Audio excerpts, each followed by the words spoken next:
The only item on today's order paper is questions addressed to the President. Honorable members, having said Honorable Speaker, the debt that is owed to ESCOM by our municipalities, as well as government departments, stands at more than 50 billion rand. We have made it clear that non-payment for services is unacceptable and have taken a number of steps to ensure that payment of these debts is recovered.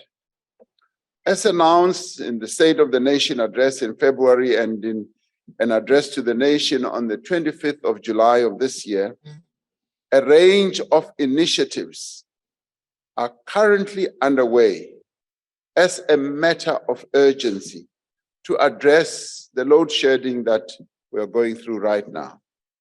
This work, which is being managed by the National Energy Crisis Committee, which is lodged in the Presidency and coordinates the various departments, includes ensuring that the units at Kusile are brought into commercial operation and expediting what needs to be expedited at Medupi. The implementation of reliable maintenance through a focus on quality maintenance, but also the recruitment of experienced staff. And we did say at some stage we are going to even bring back some of those old power station managers who not only know the power stations, but who know the sounds of the machines that operate at those power stations. And a number of them who had gone to various places around the world have indicated a great willingness to come back and be utilized. And also, we're focusing on the use of original equipment manufacturers. We're also focusing on 6 priority stations where the maximum benefit can be achieved by improved performance. And these are Kendal, Majuba, Duba, Mata, Tutuka, as well as Kusile.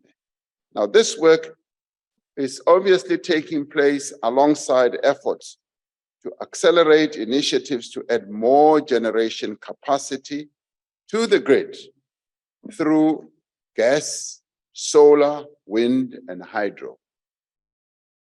Government has committed 100 billion to the infrastructure fund. The fund will use government's investment to leverage almost 1 trillion rand worth of infrastructure investment over the next 10 years through the Blended Finance Initiative. The fund itself aims to support projects in a variety of sectors, be they energy, water, transport, digital and social infrastructure. The infrastructure fund has packaged a number of what I would call catalytic infrastructure projects, currently to the value of 21 billion rand. The Presidential Climate Commission is really an essential part of our country's response to what we have described as the existential threat to climate change. The commissioners, supported by the Secretariat, make recommendations to government on the implementation of a just transition for our country. The Commission recognizes the high levels of poverty, inequality, and unemployment in our country. They also recognize the intensity of our greenhouse emissions and our economic vulnerability to a global transition to a low-carbon economy. The ambitious actions that the Commission has proposed, which have been developed through extensive stakeholder engagement as well as consensus building, will play a significant role in enhancing the effectiveness of our country's response to climate change and the implementation of a just transition. While progress has been made in empowering Black people and women in our economy, the benefits of this progress truly have not yet been felt by all South Africans. These policies are not only about justice and redressing historic injustices, they are also necessary for economic growth, for job creation, because they open up the economy to Black people, professionals, entrepreneurs who over the years of apartheid were legislatively, convention-wise prevented to build the capital base that they needed to participate in the economy of their own country. And unless we open up the economy to all, we will never be able to realize our country's economic potential. Because we've had a minority that has been so well empowered and endowed to the exclusion of the majority. Honorable Groenewald, I was saying to someone the other day that in this generation, and I want you to have it clear in your head, in this generation, I do not know many Black people who have inherited wealth from their parents. And yet on the white side in this country, nearly every white person has inherited something from their parents. Now, that already tells you the inequality that has persisted in this country. So there's been generational poverty. Poverty is what our people have inherited from generation to generation to generation. And that is why you have the majority of South Africans. And you see how it manifests itself.